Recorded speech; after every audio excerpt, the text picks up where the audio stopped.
Hai semuanya, sawadikra. Pada saat aku menonton tayangan dari wawancara salah satu tim kuasa hukum Brigadir J, tepatnya adalah Eka Prasetya, itu beliau mengatakan ada beberapa hal yang membuat aku sedikit bertanya-tanya tentang kronologi pada saat keluarga Brigadir J mendapatkan telepon. Karena apa?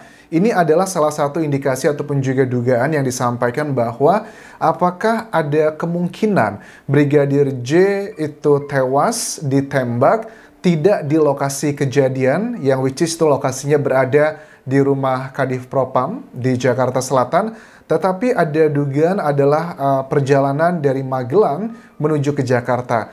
Well, ini akan coba kita lebih dalami kronologinya seperti apa. Pertama begini, Eka Prasetya mengatakan bahwa dia mendapatkan keterangan dari keluarga bahwa jam 10 pagi di hari kejadian tersebut, J cerita bahwa ia posisinya lagi di Magelang, itu jam 10 pagi, dan minta akan kabari lagi saat sampai di Jakarta karena saat tugas dia nggak bisa bawa handphone. Ini kan pertama menggambarkan penjelasan bahwa jam 10 pagi tersebut Brigadir J itu menceritakan dia sedang berada di Magelang dan mau menjalankan tugas untuk OTW ke Jakarta. Kok cuman 7 jam 10 ya? 11, 12, 1, 2, 3, 4, 5. Artinya kan cuma 7 jam. Oke, kita make sense karena pejabat mungkin menggunakan patwal, bisa aja seperti itu. Apalagi juga dengan banyak jalan tol, ya bisa antara 6 sampai 8 jam dengan kemudahan privilege yang mereka miliki sebagai pejabat, itu bisa dengan sampai ke sana. Apakah mungkin kalau seprivilege apapun, bisa nggak sih 6 jam sampai di Jakarta, di kediaman tersebut? Kenapa ini menjadi penting? Karena juga dari keterangan tertulis ya yang diterima oleh keluarga Brigadir J di Jambi, ada beberapa dokumen yang harus ditandatangani, dan di dokumen tersebut juga ada pernyataan bahwa ditemukan mayat dalam keadaan terlentang pukul 17.00. Pertanyaannya, kapan terjadi tembak-menembaknya? Ini adalah 48 jam pertama setelah kejadian, itu adalah waktu krusial. Hari pertama, hari kedua adalah waktu krusial. Karena apa? Karena di hari-hari itu, kita bisa menilai validity statement dari keterangan saksi itu cukup bisa dipertanggungjawabkan. Tapi kalau sudah kesini-kesini, itu ya terjadi banyak distorsi ya. Karena ada alasan A, ada alasan B, dugaan framing A, dugaan framing B. Itu adalah yang pertama. Tapi kita juga harus melihat ada beberapa hal yang menurut aku nggak sesuai logika. Kenapa? Aku masih ingat di awal video aku membahas kasus ini, aku sempat mengatakan bahwa sekitar 1 jam sebelum kejadian, keluarga mengatakan bahwa Brigadir J sempat menelponnya. Itu berarti sekitar jam 4 sore. Aku cek di jejak digital, ini pernyataannya ternyata aku tangkap ini adalah misalnya dari tribunjatim.com. Telepon terakhir Brigadir J diratapi ibu, mana bapak kesayangan, sebut anak sejak kecil menderita. Ini adalah, jadi aku tangkap ini pada saat ibunda dari Brigadir J itu berada di depan peti jenazah ya. Kemudian kan kita ketahui ada video banyak tersebar, sang ibu menangis, kemudian sembari bercerita banyak hal. Nah, takutnya juga pada saat beliau menceritakan tersebut, apakah itu adalah fakta atau hanya karena terbawa emosional.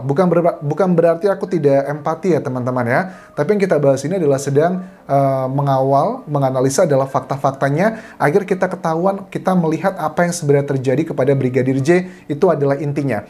Ada beberapa terjemahan dari tribunjatim.com ini, karena pada saat beliau ibunda ya itu bercerita pada saat menangis tersebut menggunakan bahasa Batak. Mana bapak yang dibangga-banggakan itu? Oh Tuhan, ini yang kau dapat dari bapak yang dibilang-bilangnya terbaik itu. Oh Tuhanku, kau bilang nah itu bapak ibu terbaikmu, tapi begini penderita yang kau dapatkan. Dari kecil kau sudah menderita, sekarang kepergianmu juga menderita. Sejak kau kecil kita sudah menderita, nak hasianku, sayangku. Ku ingat perjuangan kasih sayang opungmu, kakekmu, samamu nak, kau dibanggakannya. Didukungnya kau nak untuk meraih cita-citamu jadi polisi. Setelah kau lulus diantaranya kau sampai, setelah kau lulus diantaranya kau sampai bandara. Aku lihat bahagianya opungmu itu, nakku. Nah, apakah keterangan tersebut didapatkan dari bagian ini? Setelah aku cek, itu adalah salah satunya, tapi aku juga ngecek dari wawancara TV lainnya, misal dari Metro TV pada saat sang bibi juga ditelepon, di wawancara juga mengatakan, ya memang, iya ibu, dia baru aja nelpon ibunya 1 jam yang lalu. Sebenarnya untuk mengklarifikasi data ini tidaklah sangat sulit, cukup sangat mudah, kita bisa ngelihat aja dari handphonenya Ibu Brigadir J ya, apakah sekitar jam 4 beneran ada telepon masuk dari Brigadir J atau bukan. Kalau seandainya tidak ada telepon masuk tersebut, artinya mohon maaf itu hanya mungkin salah ucap dan kita memaklumi karena kondisinya lagi sedih. Terus juga kalau seandainya itu memang beneran ada, wah ini menjadi sebuah pertanda yang luar biasa. Jam 10 pagi sudah cerita, itu kan ceritanya bukan telepon ya, aku tangkap ini kayaknya lebih ke WhatsApp keluarga. Nah, ada dugaan juga, jangan-jangan nih, yang memegang WhatsApp-nya itu bukanlah Brigadir J lagi dari jam 10 pagi, sudah di tangan orang lain. Ini juga menjadi hal yang sangat janggal dan juga aneh dengan luka-luka di tubuh dari Brigadir J. Ini sudah aku upload di Instagramku, Anjas di Thailand, aku tunjukkan semua luka-luka tanpa sensor di sana. Masa dengan luka sebegitu banyak, proses terjadinya hanya dalam waktu hitungan menit. Kalau terjadi tembak-menembak ataupun juga dugaan penganiayaan, itu pasti butuh waktu yang lebih dari setengah jam lah dengan rangkaian pertama sampai rangkaian akhir, masa sebegitu cepatnya. Itu adalah kejanggalan karena kita harus klarifikasi data ini dulu ya, sebenarnya beneran nelpon atau enggak. Dan dicek, mudah-mudahan kalau pihak keluarga nonton ini juga bisa dicek apakah itu benar atau tidak. Karena ini akan menjadi salah satu titik temu untuk mencari tahu kronologi awalnya. Karena untuk data otopsi kita belum ketahui teman-teman. Dari data otopsi juga penting banget itu. Kita pengen tahu sebenarnya waktu kematiannya kapan. Brigadir J, dari waktu kematian tersebut, kan kita juga bisa merunut nanti ini. Kalau seandainya waktu kematiannya ternyata adalah jam 4 sore. Waduh, berarti yang nelpon kalau memang benar itu siapa dong? Atau kalau kematiannya justru malah paginya atau siangnya? Waduh, berarti ada cerita-cerita lain lagi. Makanya dari Kapolri menegaskan kasus ini harus ditangani dengan cara sains gitu. Nah, untuk mengatakan waktu kematian secara sains, ya harus dibutuhkan data otopsi tersebut, begitu. Oke, kemudian perjalanan dari Magelang ke Jakarta sekitar 7-8 jam. Mungkin ada patwal, itu sudah aku bahas tadi, privilege-nya. Dan bisa dijawab dengan 2 data. Pertama adalah handphonenya ibunda dari Brigadir J, dan juga data otopsi untuk menyocokkan waktu kematian dan juga alibi ya. Karena ini berhubungan penting sekali dengan alibi dari keterangan yang kita ketahui disampaikan dari Baradae, kemudian juga Pak Jenderal dan saksi yang berada saat itu, yang disampaikan melalui kepolisian, tim penyidik. Kemudian juga teman-teman, keterangan tertulis didapat keluarga ditemukan mayat dalam keadaan terlentang pukul 17.00. Kemudian juga bahwa ada yang janggal tentang usia. Ini kenapa menjadi usia penting juga. Di sertifikat kematian yang diterima, umur Brigadir J itu tulisnya 21 tahun, padahal umurnya 28 tahun. Apakah hanya kesalahan tulis saja, ataukah ada memang validity yang tidak begitu tinggi, diragukan reliabilitasnya. Nah, dari kuasa hukum mengatakan Eka Prasetya, untuk data sesimpel ini aja bisa salah, apa kabar dengan data-data yang lebih membutuhkan tingkat konsentrasi dan validity-nya yang lebih tinggi? Ya, nggak salah juga sih kalau hal simpel ini aja salah, bagaimana dengan yang lainnya? Kuasa hukum meminta otopsi ulang dari pihak independen. Kita sudah simak juga ya keterangan dari penyidik juga mengatakan dari Kadif Humas Polri juga nggak masalah kalau emang keluarga dan pengacara mau otopsi ulang ya silakan saja. Kami akan bantu nanti menghadirkan expert-expertnya. Tapi yang menjadi kritisi di sini adalah keluarga meminta melalui pengacaranya pengen yang independen. Ini mirip banget sama kasus Teng Monida di Thailand ya. Sudah dilakukan otopsi pertama oleh rumah sakit kepolisian, kemudian banyak masyarakat di sini di Thailand tuh demo minta dilakukan otopsi oleh dokter tertentu yang terkenal dengan kredibilitasnya dan juga bukan dari anggota kepolisian, akhirnya dikabulkan. Nah, ini juga sama. Kalau aku baca keterangan dari Kadif Humas Polisi mengatakan yang sepertinya adalah yang mau melakukan adalah dari Polri lagi, ataupun ada orang luar, tapi itu adalah ditunjuk dari Polri. Tapi yang aku tangkap dari keluarga, mereka nggak mau otopsinya itu dari Polri lagi, tapi mau yang independen, yang bisa disilangkan datanya agar bisa saring meng-cross-check.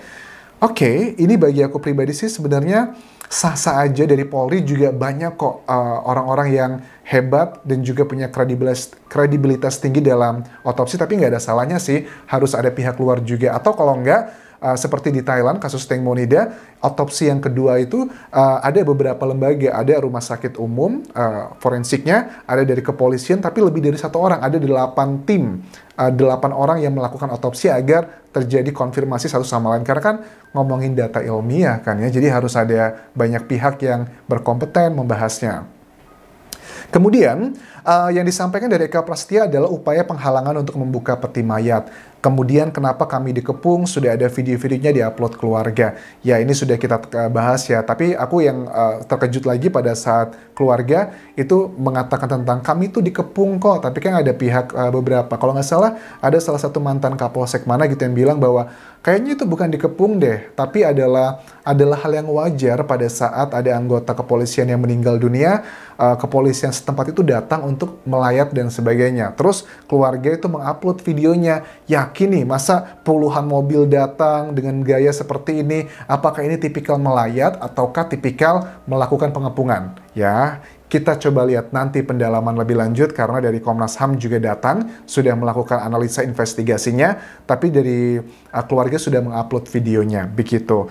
Dan juga kita pengen tahu kapan sih sebenarnya penyidik itu datang ke TKP di hari Jumat tanggal 8 Juli lalu, jam berapa, dan apa aja yang ditemukan. Karena kan diketahui berita terakhir HP-nya sudah tidak ada di keterangan pada saat press conference pertama. Tapi kesini-sini kok aku mendengar berita lagi bahwa HP-nya sedang dilakukan pemeriksaan. Yang benar yang mana nih? Ada, hilang, atau sedang dilakukan pemeriksaan. Dari HP ini juga bisa membuat data banyak teman-teman.